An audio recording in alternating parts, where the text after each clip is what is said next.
Jesucristo ganó, compró ese perdón para ti y para mí con su muerte, con su sacrificio, con su sangre. No existe otro medio para ser salvo. Por eso dicen las Escrituras, hablando de Cristo, porque no hay otro nombre bajo el cielo dado a los hombres en quien podamos ser salvos, excepto Jesucristo. ¿Y quién dice amén? Amén. Es la verdad más hermosa de la Biblia. Pero no debemos estar solamente satisfechos, contentarnos o conformarnos con ser salvos. Debemos anhelar intensamente también ser santos. Recuerden que no solamente somos llamados a ser salvos, sino llamados a ser ¿qué? Santos, como dice por ejemplo en Romanos 1:7. Vamos a ver 4 versículos solamente que hablan al respecto. Dice, a todos los que están en Roma, está hablando el apóstol Pablo a los cristianos de Roma. Los niños se pueden quedar, ellos se entienden bien. Dice, a todos, ya si llegan más, pues ya serán a su clase. A todos los que están en Roma, amados de Dios, llamados a ser, ¿qué? Santos. Gracia y paz a vosotros de Dios, nuestro Padre, y del Señor Jesucristo. Si vamos, por ejemplo, a la primera epístola a los Tesalonicenses 4, 7 y 8, vamos a ver lo que dice el apóstol Pablo, a ver si la voluntad de Dios, primera Tesalonicenses 4, 7 y 8, vamos a ver si la voluntad de Dios es solamente nuestra salvación y que nos quedemos allí. Dice, pues no habéis sido llamados a inmundicia sino a santificación. Así que el que desecha esto, no desecha a hombres, sino a Dios, que también nos dio su Espíritu Santo. Somos llamados a salvación y también ¿a qué? A santificación. Allí mismo en esa misma epístola, en el capítulo 5, verso 23, dice, y el mismo Dios de paz os santifique por completo y todo vuestro ser, espíritu, alma y cuerpo sea guardado como irreprensible para la venida de nuestro Señor Jesucristo. Y por último, primera de Pedro 1, 14 y 15, por favor. Podríamos ver muchos más versículos, nos pasaríamos toda la tarde viendo este tipo de exhortaciones, pero hay que continuar con otras cosas. Dice, como hijos obedientes, no os conforméis a los deseos que antes teníais estando en vuestra ignorancia, cuando no conocíamos al Señor, cuando estábamos en tinieblas, cuando estábamos perdidos.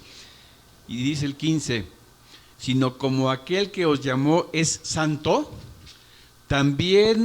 sed también vosotros santos en toda vuestra manera de vivir. Entonces debemos desear cada vez ser más santos, santificarnos, trabajar por nuestra santidad. Dios ha provisto todo para nuestra salvación, que es Jesucristo. Pero también ha provisto todo para nuestra santificación, que es el Espíritu Santo. ¿Qué más podemos pedir? Esa santidad de nuestra vida debemos desearla, trabajar por ella, no estar conformes con el grado de santidad que ya tenemos, sino crecer en la misma. De modo que lo primero que debemos hacer para santificarnos es sentir la necesidad de hacerlo, desearlo intensamente. Y segundo, reconocer en qué tenemos que ser santificados. Reconocer nuestros puntos débiles, en qué estamos todavía fallando para corregir.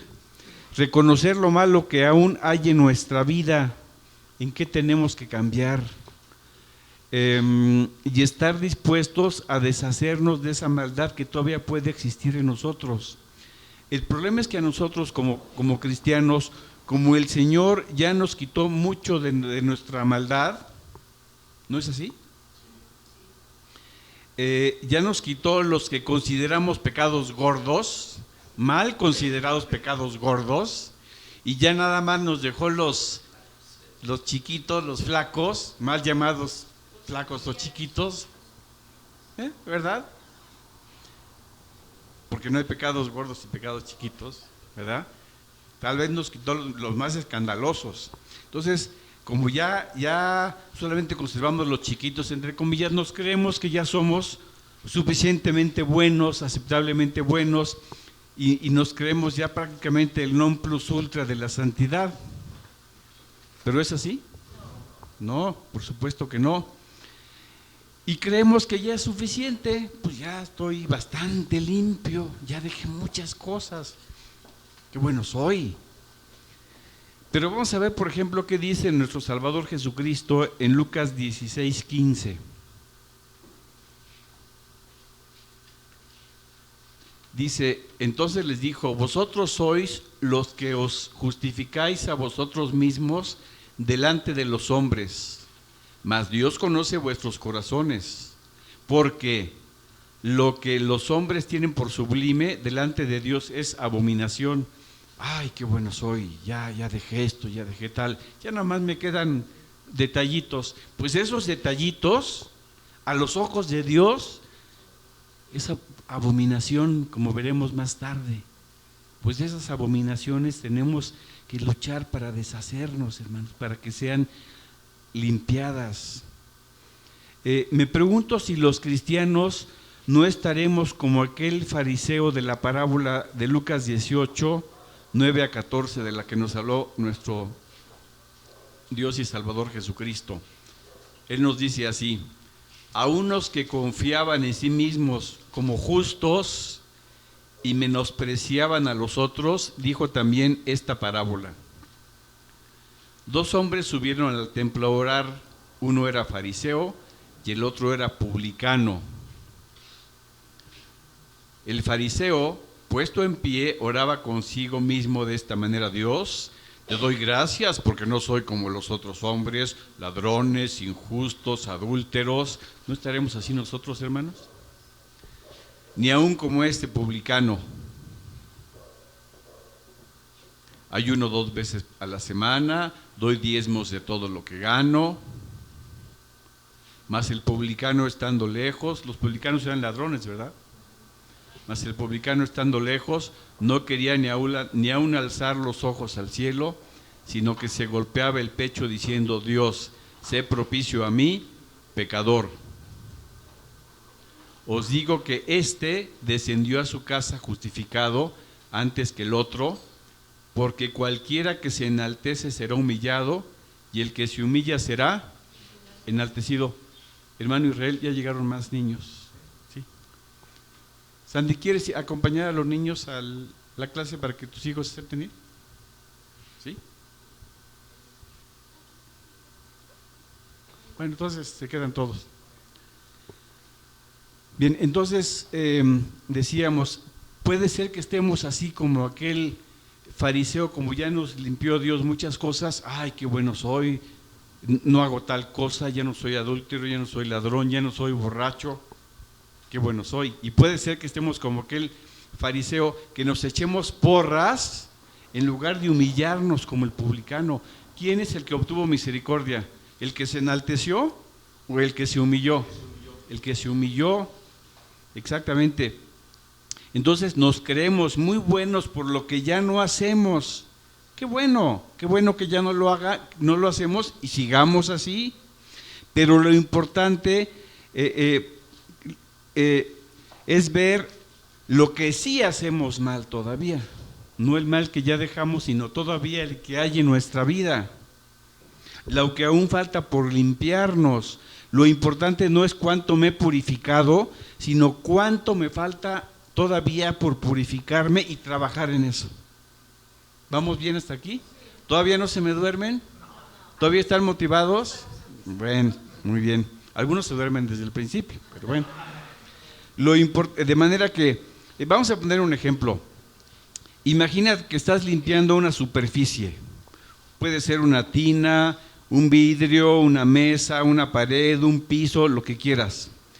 ¿En qué te concentras? ¿En la parte que ya quedó limpia, que ya limpiaste, o en las manchas que te faltan? ¿En qué trabajas? ¿En lo que está limpio o en lo que está sucio? En la que está sucio. Es ahí donde tienes que poner tu atención y tu trabajo. Obviamente debes tener cuidado que lo que ya está limpio no lo vuelves a ensuciar, pero te concentras y trabajas en las manchas que todavía quedan. Es ahí donde debes concentrarte y trabajar, en las manchas, en la mugre que aún queda en tu vida. Es lo que tú y yo debemos hacer, ¿verdad, hermanos? Y no decir, pues ya mi limpieza es aceptable. ¿Les parece correcto? ¿Verdad que no? Imagínate que tú trabajas en una tintorería y te llevan un saco que tiene 100 manchas y 50 arrugas. Tú eres el empleado que te vas a encargar de quitarle las manchas y las arrugas. Ay, son 100 manchas. Pues ya le empiezas a limpiar, pues ya le quité 80. Ya con eso es suficiente. Y las arrugas tenía 50, pues ya le quité 40. Ya es aceptable, ¿no? ¿Qué va a pasar cuando llegue el dueño del saco? Oiga, pues ya le quité el 80%, pues ¿qué no le parece suficiente? Si me costó bastante trabajo. ¿Qué te va a decir el dueño del saco? Oiga, no, yo lo quiero sin mancha y sin arruga. ¿Quién es el dueño del saco, el dueño de tu vida? ¿Cómo te quiere Él? ¿Qué va a pasar cuando Él llegue por el saco y te pida cuentas? ¿Qué es tu vida? Señor, pues ya estoy razonablemente limpio, ya me quité el 80% de lo que andaba mal, que no es suficiente, Señor. Efesios 5:27, por favor. ¿Cuándo va a llegar el dueño de tu vida, el dueño del saco? ¿Y cómo te quiere encontrar? Sin mancha y sin arruga. Ya sea que Él cuando venga por su iglesia, en el día del arrebatamiento, o el día que te mueras. ¿Y quién sabe cuándo va a ser ese día? Nadie sabe. Entonces, Efesios 5:27, por favor. Dice: a fin de presentársela a sí mismo una iglesia gloriosa, de la cual formamos parte tú y yo, que no tuviese, ¿qué? Mancha ni arruga. Dice, que tenga pocas manchas y pocas arrugas. Así dice. No. Que le quite nada más las manchas más gordas, más gruesas, más grandes y deja de las chiquitas. No. Dice, sin mancha y sin arruga, ni cosas semejantes, sino que fuese santa y sin mancha. Segunda de Corintios 7:1, por favor. No lo digo yo no estoy autorizado para inventar nada, ¿eh?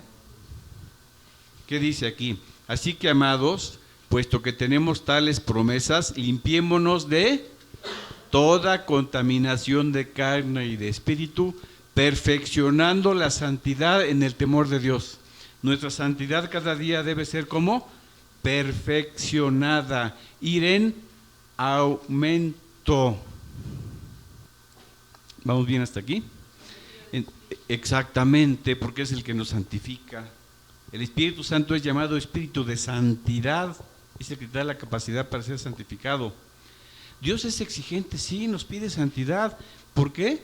Porque nos da su Espíritu Santo. ¿Qué más necesitamos?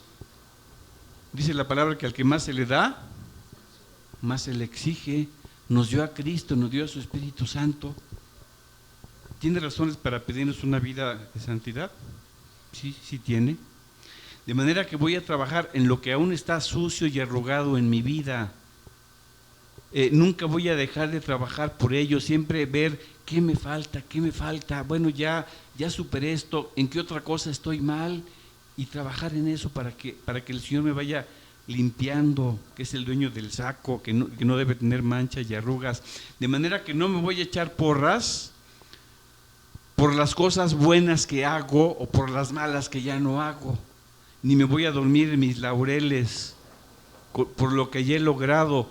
Más bien, más que echarme porras por lo bueno que hago, debo sentirme mal y avergonzarme por las manchas que aún me quedan y trabajar por su limpieza para eliminar esas manchas y esas arrugas.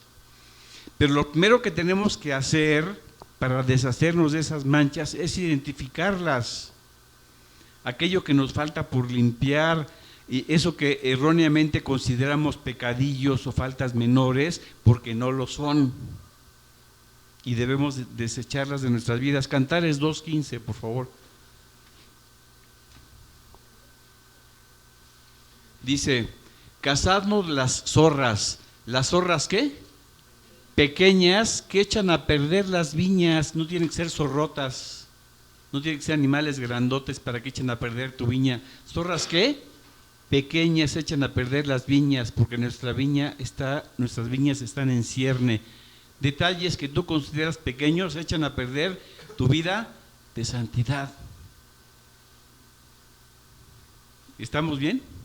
Entonces hay que identificar cuáles son esas zorras que llamamos pequeñas y no autojustificarnos con pretextos como, ay, pues nadie es perfecto, total, pues alguna falta tengo que tener. Son faltas, son pecados menores. Dios entiende que soy débil porque soy humano, ¿verdad? No hay problema. ¿Verdad que es un pretexto muy común que ponemos los seres humanos? Todo el mundo lo hace. Ya soy bastante bueno, suficientemente bueno, aceptablemente bueno. Hay otros peores que yo. ¿Verdad que muchos se escudan en eso? Hay otros peores que yo. Por supuesto que siempre habrá peores que tú y que yo. Pero si te comparas con el vecino malvado, te vas a sentir muy bueno, por supuesto que sí. Pero no te compares con el vecino, con el compadre o con el compañero de trabajo que anda en malos pasos, no. Compara tu santidad con la de Cristo y a ver cómo te sientes. ¿Te vas a sentir muy bueno? Si me comparo con el vecino borracho y adúltero y ladrón, me voy a sentir muy bueno, pero si me comparo con Cristo, ¿cómo voy a sentir? Me voy a sentir muy mal, me voy a sentir sucio, muy sucio todavía, que me falta mucho para ser como Él. Pero cada día debo luchar para ser cada día más como Él. Como aquella canción que cantamos, quiero ser más como tú. Ver la vida como tú, ver el pecado como tú lo ves. Tú aborreces el pecado, enséñame a aborrecerlo, Señor. ¿Qué otros pretextos a veces ponemos? Esto no es pecado, es debilidad. Es debilidad. Es una enfermedad emocional. Yo no soy el culpable. O lo que hago es producto de mis traumas. Yo no tengo la culpa. Son mentiritas blancas. Es que si no miento, no vendo. Hay personas que usan ese recurso para poder vender y se escudan, se excusan. No, yo no soy adúltero, solamente me echo mis tacos de ojo. ¿Qué dice Cristo? Cualquiera que mire a una mujer para codiciarla, ya adulteró con ella en su corazón. Pero eso no es pecado, según algunos. Es que esta es una debilidad heredada. Yo tengo genes de alcohólico. Entonces, pues yo no soy responsable, ¿verdad, Señor? Ya me llegó por herencia. ¿Ustedes creen? ¿No? Es que yo tengo genes de adúltero. Yo no soy borracho, soy bebedor social. Sí, yo sí me emborracho, pero es que tengo tantas presiones en el trabajo. Pues yo no tengo la culpa. No, si el Señor es tan misericordioso que puede hacer lo que quiera, al fin Cristo ya murió para que yo tenga perdón, ¿verdad? Hay mucha gente que toma la gracia de Dios como libertinaje. No, yo no tengo la culpa de enfurecerme a cada rato. La culpa es de la gente que me provoca, de ese esposo tan insoportable que tengo, de esa esposa terrible. Ella es la culpable de que yo me enoje tanto. Yo no tengo la culpa. Yo no tengo la culpa. No, yo no tengo la culpa de mi rencor. Es que lo que me hizo fue tremendo. Él tiene la culpa de que yo sea rencoroso. Yo no soy el responsable. ¿Verdad que nada más la gente anda buscando o andamos buscando excusas, andamos buscando pretextos? Estas personas que se autojustifican por sus faltas en lugar de reconocer su culpabilidad, su propia responsabilidad y reconocer que sí es pecado lo que hacen, no han dado el primer paso que Dios requiere para perdonarlos y para transformarlos. No han dado el primer paso. ¿Cuál es? Primera de Juan 1, 8 y 9, por favor.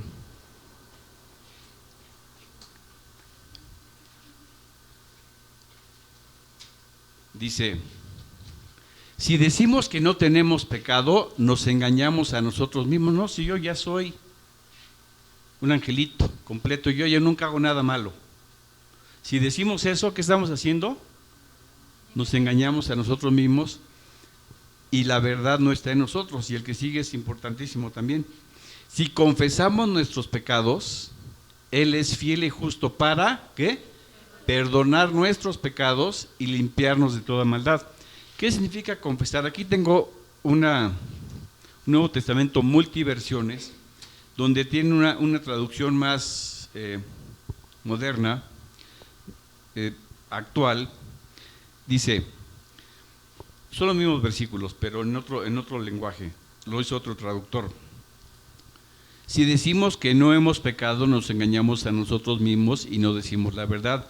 Pero si reconocemos ante Dios que hemos pecado, podemos confiar siempre en que Él que es justo nos perdonará y nos limpiará de toda maldad. Así que confesar es ¿qué? Reconocer ante Dios. Por eso dice en Lucas 12, 8 y 9, Jesucristo dice así: os digo que todo aquel que me confesare delante de los hombres, el Hijo del Hombre le confesará delante de los ángeles de Dios.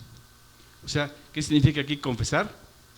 Reconocer. El que me reconozca delante de los hombres, yo también lo reconoceré. Y el 9,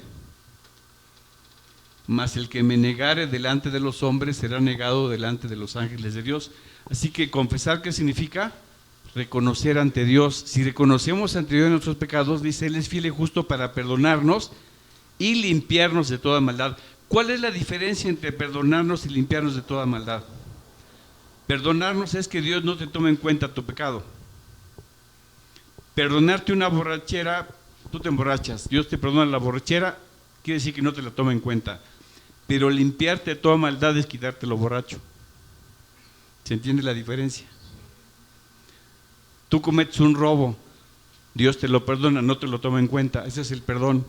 Pero limpiarte de esa maldad es quitarte lo ladrón. ¿Pero cuál es el requisito? Confesárselo, reconocérselo. Exactamente, dolido, avergonzado, como vamos a ver más tarde, exactamente. Perdonar, que Dios no te lo tome en cuenta, eso es por la sangre de Cristo, que nos limpia todo pecado. Y limpiarnos de toda maldad ya es obra del Espíritu Santo, el que dice, os limpiaré de todas vuestras inmundicias, para que puedan guardar mis mandamientos. ¿Se dan cuenta? Pero ¿cuál es la condición? Reconocerle a Dios nuestra culpabilidad y no andarnos justificando ni poniendo pretextos. Por eso dice, si confesamos nuestros pecados, Él es fiel y justo para perdonarnos y limpiarnos de toda maldad. No dice si le confesamos nuestros pretextos, ¿eso dice? ¿Dice pecados o pretextos? Pecados. Entonces vamos bien hasta aquí, estamos todos de acuerdo, no hay ningún pero. Tampoco si le presentamos justificaciones, no. Señor, me reconozco como culpable, es mi culpa, no culpo a nadie, es mi responsabilidad, fue mi voluntad, es mi propia maldad que yo la reconozco delante de ti, te la confieso, perdóname, cámbiame. Como hizo el publicano que se humilló, exactamente. Dios no solo quiere perdonarnos, sino transformarnos, libertarnos del yugo de la esclavitud del pecado para que seamos libres. Pero el requisito es ambas cosas, reconocer ante Él con humildad, sin soberbia, porque muchas veces nuestra soberbia nos impide reconocer nuestra propia maldad, nuestra propia culpabilidad. Él quiere que reconozcamos nuestros pecados sin poner pretextos, aceptando nuestra responsabilidad y culpa, y que por voluntad propia nos hemos rebelado contra Él, sin culpar a las circunstancias, sin culpar a otros, como lo hicieron, por ejemplo, Adán y Eva en Génesis 3, 11 a 13, y como lo hicieron otros del Antiguo Testamento, que vamos a ver al final si es que da tiempo. Una vez que Adán y Eva comieron el fruto que Dios les había prohibido, y Dios le dijo a Adán, ¿quién te enseñó que estabas desnudo? ¿Has comido del árbol que yo te mandé que no comieses? Y el hombre respondió, la mujer que tú me diste por compañera me dio del árbol y yo comí. ¿A quién estaba culpando Adán? ¿Y a quién más? Fue la mujer, pero Señor, tú me la diste. ¿Para qué me la das? A ver, ella y tú tienen la culpa. Yo no hice nada, Señor. Y después, lo siguiente. Entonces Jehová dijo a la mujer, ¿qué es lo que has hecho? Y dijo la mujer, la serpiente me engañó y comí. Señor, yo no tengo la culpa.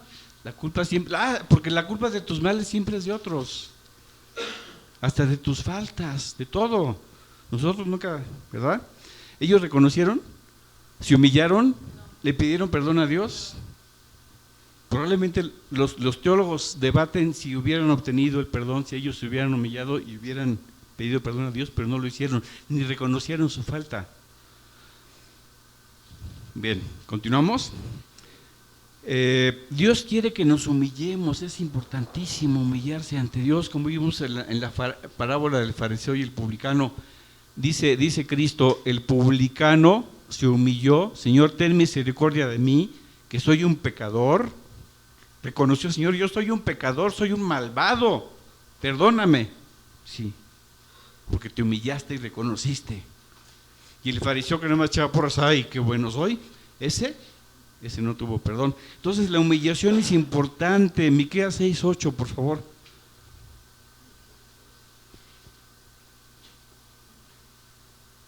Dice, oh hombre, él te ha declarado lo que es bueno, y que pide Jehová de ti solamente hacer justicia, llamar misericordia y, ¿qué? Humillarte ante tu Dios, para que puedas tener perdón.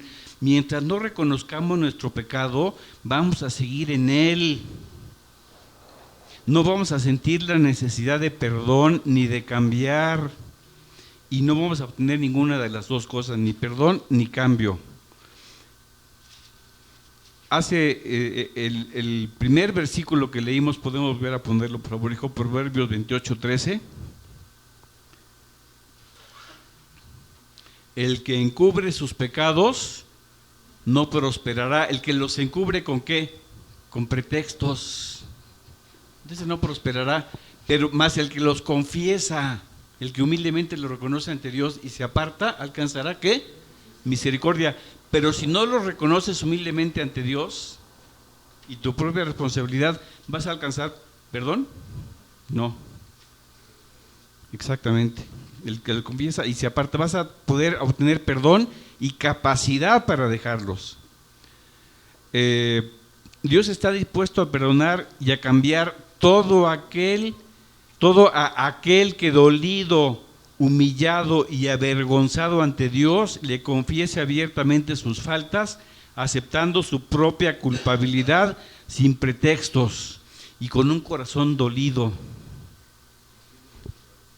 Al final, ¿sí? Contrito y humillado. Salmo 51:17, por favor. Pero que no se nos olvide ese comentario al final, por favor. Dice, los sacrificios de Dios son espíritu quebrantado.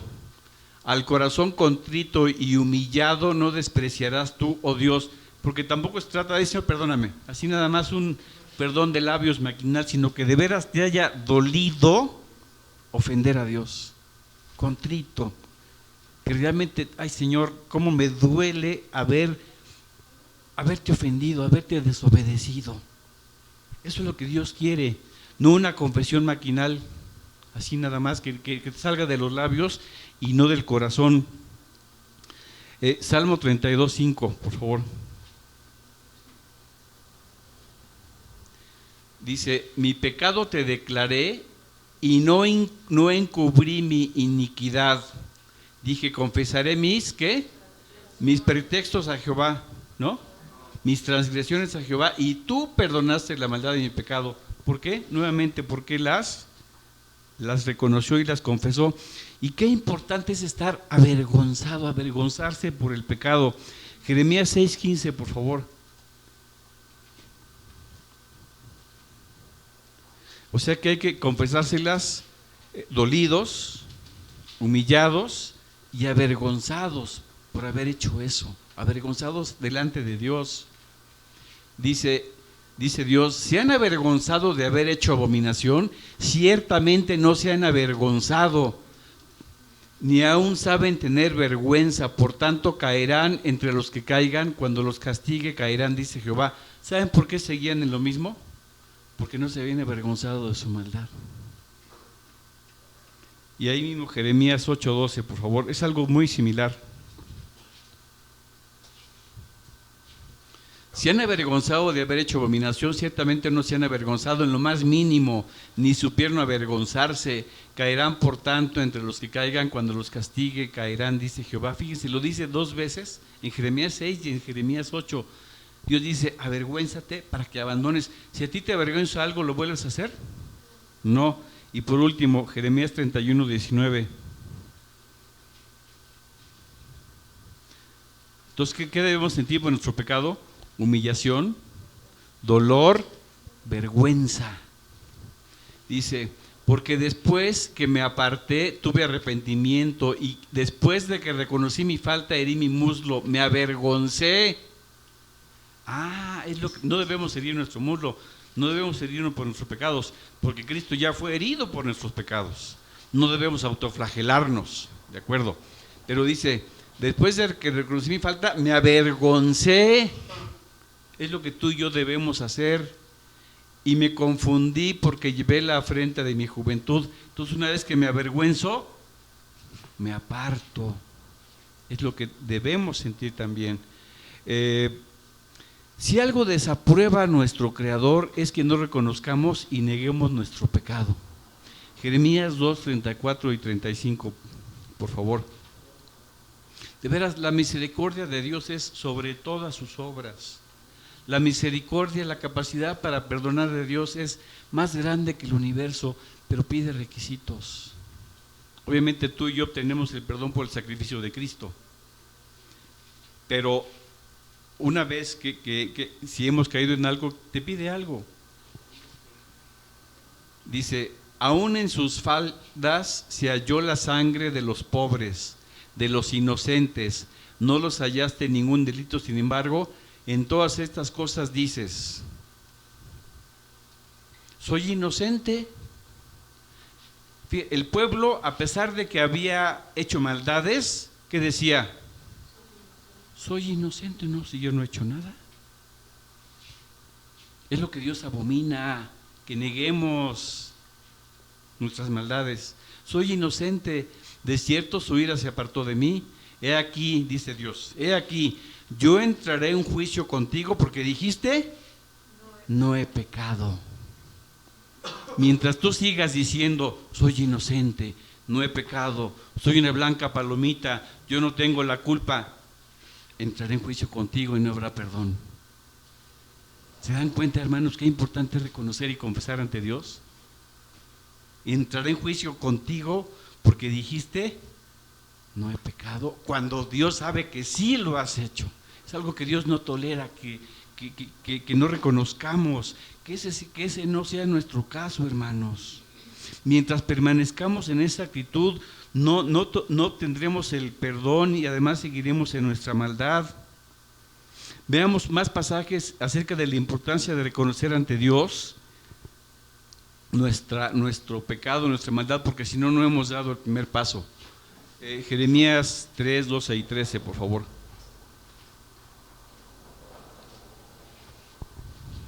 Ve y clama estas palabras hacia el norte y di, vuélvete, oh rebelde de Israel, dice Jehová, no haré caer mi ira sobre ti, porque misericordioso soy yo, dice Jehová, no guardaré para siempre mi enojo, siempre y cuando, el versículo que sigue, por favor. Reconoce pues tu maldad.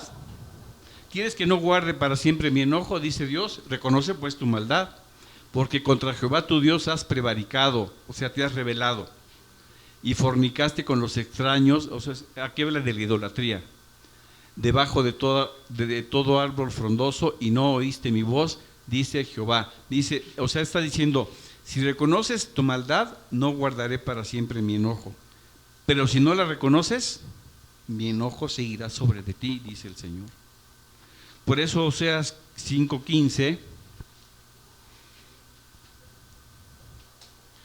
dice Dios, andaré y volveré a mi lugar hasta que reconozcan su pecado y busquen mi rostro. En su angustia me buscarán. Dice, yo me iré, los voy a abandonar ¿hasta qué? ¿Y cuándo voy a volver a ellos? Hasta que reconozcan. ¿Nosotros somos de los que reconocemos nuestro pecado y nos humillamos ante Dios, o nada más ponemos pretextos y nos andamos autojustificando? ¿De cuáles debemos ser? Eso es lo que Dios quiere, al corazón contrito, dolido y humillado, no despreciarás tú, oh Señor.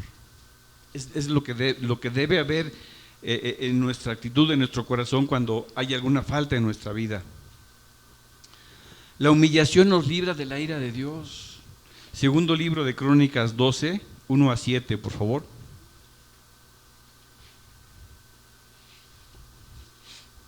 Dice, cuando Roboam había consolidado el reino, dejó la ley de Jehová y todo Israel con él. Recuerden, Roboam después de Salomón, cuando el reino se dividió en norte y sur, Roboam y Jeroboam.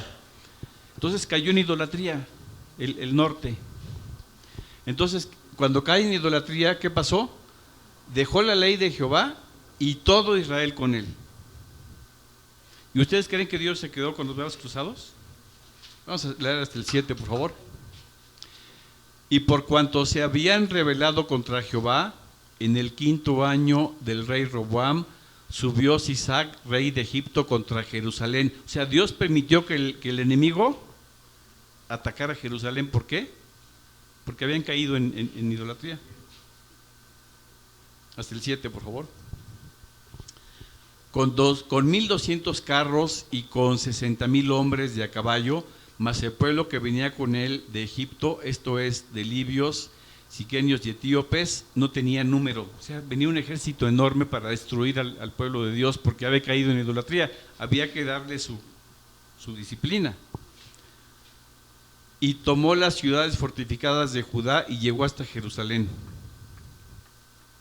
Entonces vino el profeta Semaías a Roboam y a los príncipes de Judá, que estaban reunidos en Jerusalén por causa de Sisac, y les dijo, así ha dicho Jehová, vosotros me habéis dejado, y yo también os he dejado en manos de Sisac. Dice Dios, como ustedes caen en idolatría, yo voy a dejar que sus enemigos los destruyan. Hasta el 7, por favor. Y los príncipes de Israel y el rey se humillaron y dijeron, justo es Jehová. ¿Qué hizo el rey y los príncipes? Se humillaron y dijeron, esto nos lo merecemos, nos lo ganamos a pulso por nuestra maldad, por nuestro pecado. El Señor es justo por lo que está permitiendo que nos suceda. ¿Ustedes creen esa actitud del rey y los príncipes le agradó o desagradó a Dios? Le agradó. ¿Y el 7? Y cuando Jehová vio que se habían humillado, vino palabra de Jehová a Semaías diciendo, se han humillado, no los destruiré. ¿Qué los salvó de la destrucción? Que se humillaron delante de quién y reconocieron su maldad, su pecado. ¿Qué debe haber cuando hay maldad o pecado en nuestra vida? ¿Encubrirlos?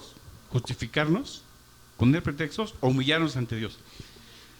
Antes los salvaré en breve y no se derramará mi ira sobre Jerusalén por la mano de Sisac. Y el 12, qué hermoso, qué jugoso pasaje, ¿verdad? Cuánta enseñanza nos deja el Señor en toda la Biblia. Y este es especialmente,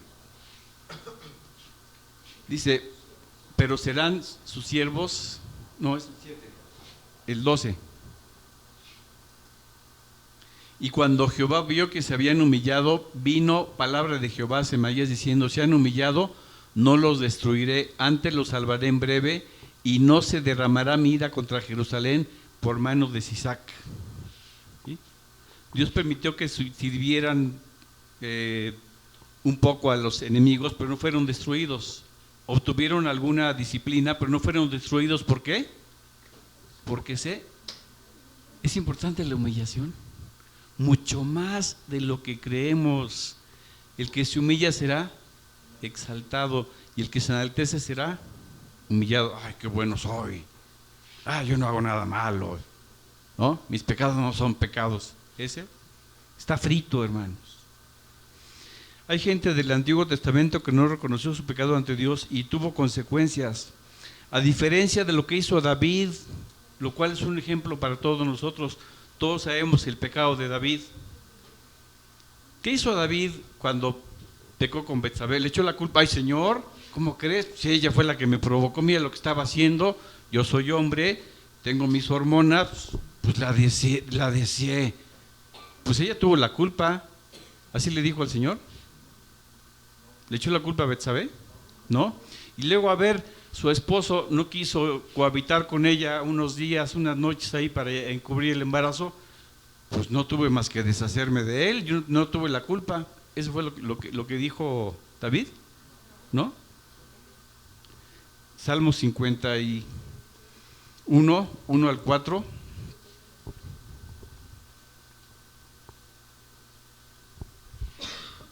Dice: ten piedad de mí, oh Dios, conforme a tu misericordia, conforme a la multitud de tus piedades, borra mis rebeliones.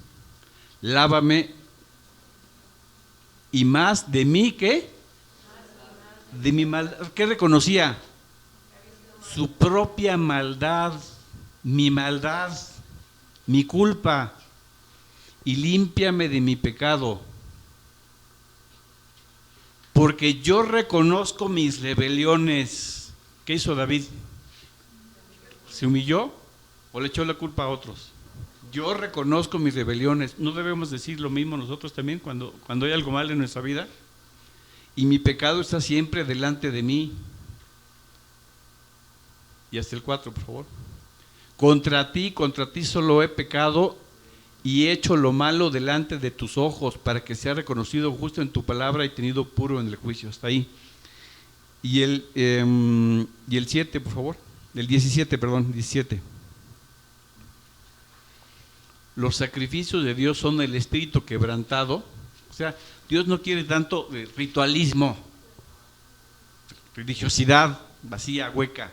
Lo que Dios quiere es espíritu quebrantado y corazón contrito.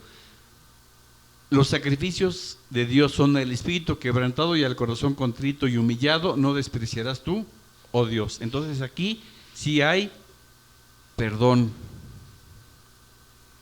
Por eso Cristo dice en Mateo 5:3, bienaventurados los, Mateo 5:3 en el Sermón del Monte, bienaventurados los pobres en espíritu, los que se humillan, porque de ellos es el reino de los cielos.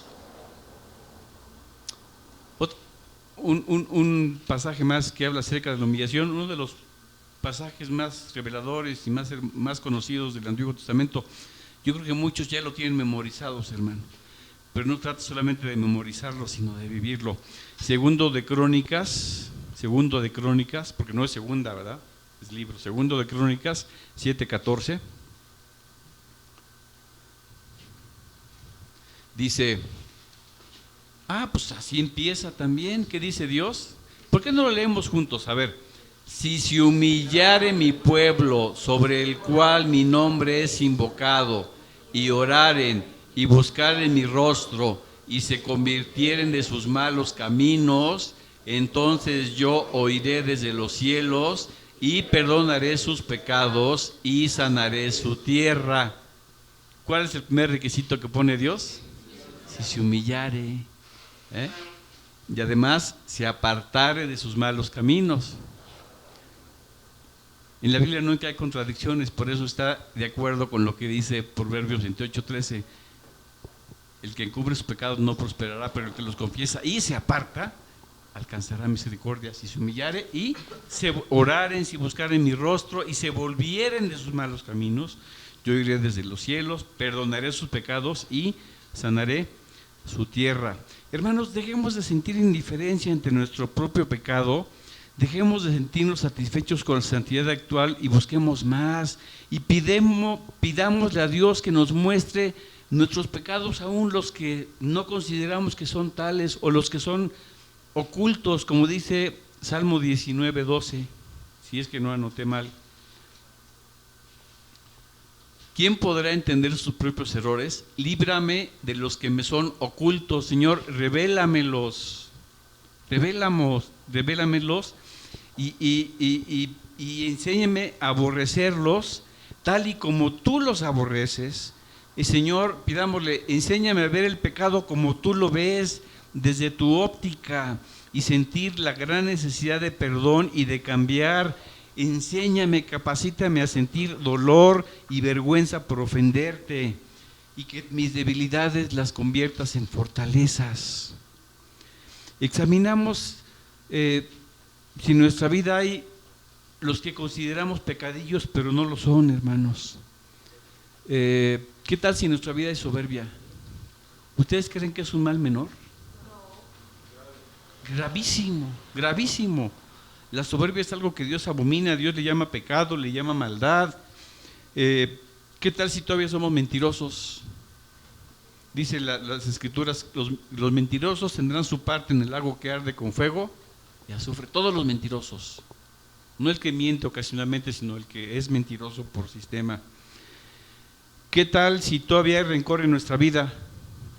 Dice Cristo, si tú no perdonas las ofensas de tu prójimo, tu Padre Celestial no te perdonará tus ofensas. ¿Ustedes creen que el rencor es algo suavecito, algo sin importancia, o es algo grave? Que todavía hay crítica, chisme, ira, murmuración. ¿No leímos Romanos 1, 28, 32 que la murmuración es una cosa abominable? ¿Sí? ¿Qué tal si hay avaricia? Todavía avaricia. ¿Qué dice Efesios 5, 5? Avaricia, que ames más al dinero que a Dios. Porque sabéis esto, que ningún fornicario o inmundo o avaro que es idólatra tiene herencia en el reino de Cristo y de Dios. Ningún avaro que es idólatra. ¿Por qué la avaricia es idolatría? Porque es darle más importancia al dinero que a Dios. O si tú le das importancia a cualquier persona o cosa por encima de Dios, ¿qué eres? ¿Un qué? Un idólatra. Porque si ni siquiera estás cumpliendo con el primer mandamiento, ¿cuál es el primer mandamiento? Que Dios sea lo más importante para ti. Si no cumples ni siquiera con el primero y más importante, no vas a cumplir con los demás.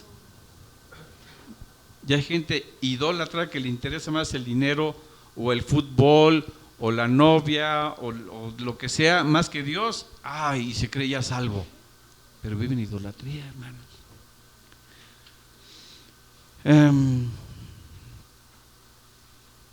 ¿Ya se cansaron? ¿No? Vamos a ver solamente tal vez 2 ejemplos de personas en el Antiguo Testamento que no reconocieron su pecado. Ya vimos el de Adán y Eva, ¿verdad? No lo vamos a volver a ver. Pero vamos a ver Éxodo 24:3. Aquí hay uno que me llama mucho la atención. En Éxodo 24:3, Dios ya había regresado y ya le había dicho al pueblo cuáles eran los mandamientos que Dios había dado en Éxodo 20, ¿verdad? Los que conocemos como los 10 mandamientos. Y Moisés ya se los había dado a conocer al pueblo. Y Moisés vino y contó al pueblo todas las palabras de Jehová y todas las leyes, y todo el pueblo respondió a una voz y dijo: haremos todas las palabras que Jehová ha dicho. Todos los mandamientos los vamos a cumplir. Ah, qué fácil es prometer, ¿verdad? ¿Y qué pasó después? Dios manda llamar a Moisés al monte Sinaí para darle más leyes ceremoniales. ¿Y cuántos días estuvo Moisés ahí con el Señor? 40 días. ¿Y qué pasa con el pueblo? Se desesperó, exactamente. Aarón se quedó como el hermano de Moisés, como sustituto, como interino, ¿verdad? Como líder interino, mientras regresaba. Y vamos a ver rápidamente Éxodo 32, 1-6. Dice: viendo el pueblo que Moisés tardaba en descender del monte, se acercaron entonces a Aarón y le dijeron: levántate, haznos dioses que vayan delante de nosotros, porque a este Moisés, el varón que nos sacó de la tierra de Egipto, no sabemos qué le haya acontecido. Vamos a leer hasta el 6. Y Aarón les dijo: apartad los zarcillos de oro que están en las orejas de vuestras mujeres, de vuestros hijos y de vuestras hijas, y traédmelos. Entonces todo el pueblo apartó los zarcillos de oro que tenían en sus orejas y los trajeron a Aarón. Y él los tomó de las manos de ellos y le dio forma. ¿Quién hizo el becerro? Aarón. Fíjense bien. Le dio forma con buril e hizo de ello un becerro de fundición. Entonces dijeron: Israel, estos son tus dioses que te sacaron de la tierra de Egipto. Y viendo esto, Aarón edificó un altar delante del becerro. ¿Quién le hizo un altar al becerro? ¿Aarón o el pueblo? Aarón. ¿Quién hizo el becerro? Aarón. ¿Quién ordenó que se hiciera? Aarón. ¿De quién era la responsabilidad? De Aarón. Y pregonó Aarón y dijo: mañana será fiesta para Jehová. Incluso ordenó una fiesta que se convirtió finalmente como una especie de orgía, en un bacanal, hasta el 6. Y al día siguiente madrugaron y ofrecieron holocaustos al becerro de oro, imagínense. Y presentaron ofrendas de paz, y se sentó el pueblo a comer y a beber, y se levantó a regocijarse. Y después regresa Moisés y ve lo que había pasado. Vamos del verso 21 al 24.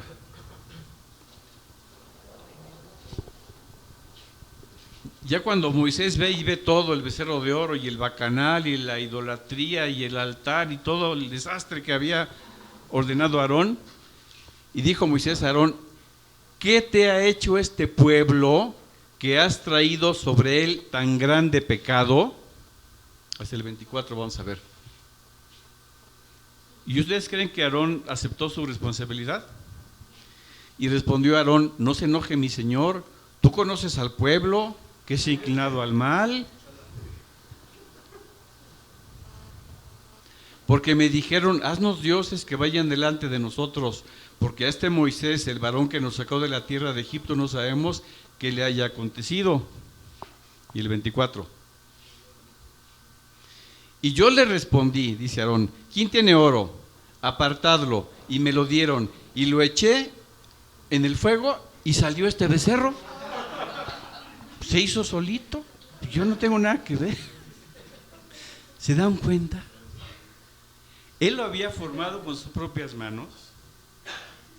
Él le hizo el altar. Él ordenó la fiesta. No, yo no hice nada. ¿Son ellos? ¿El pueblo? Y vamos a ver otros ejemplos de otros del Antiguo Testamento que no reconocieron su maldad y echaron la culpa al pueblo y a las circunstancias, pero ya no lo vamos a ver porque ya se cumplió casi una hora.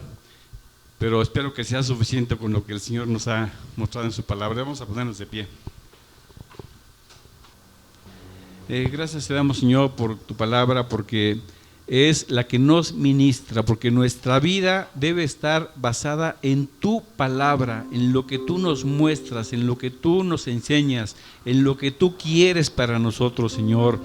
Nuestra vida no debemos basarla en nuestra propia imaginación o en los deseos engañosos de nuestro corazón o en los pensamientos del mundo, sino en la revelación de tu Espíritu Santo, porque tu palabra es fiel y verdadera, y creyéndola y siguiéndola, Señor, vamos por el buen camino. Y tú nos dices que nunca nos apartemos ni a derecha ni a izquierda, y te damos gracias porque tú nos revelas, Señor, que tú eres perdonador y tu misericordia está por encima de todas tus obras. Pero tú nos pides, Padre, un corazón contrito y humillado. Queremos que te confesemos nuestras faltas, que nos humillemos delante de ti. Queremos una santidad cada vez mayor. No permitas que nos contentemos, que estemos satisfechos con la santidad que tenemos ahora. Queremos ser cada vez más parecidos a la estatura del varón perfecto, a Jesucristo, y reconocer que nos falta mucho para ser como Él, Señor. Pero queremos limpiarnos todos los días, reconocer nuestras faltas y humillarnos delante de ti. Enséñanos a avergonzarnos por la maldad que hay en nosotros, a aborrecer nuestro pecado, a humillarnos delante de ti, y tú nos perdonarás, Señor, porque precisamente para esto el Cordero de Dios que quita el pecado del mundo, Jesucristo, nuestro gran Dios y Salvador, fue sacrificado para que tengamos perdón de pecados. Pero precisamente por eso también tu Espíritu Santo es el que nos santifica, y queremos que esa santificación sea total, Señor. Gracias te damos en nombre de Cristo Jesús. Amén. Gracias, hermanos, espero que sea de bendición. Vamos a despedirnos con una alabanza.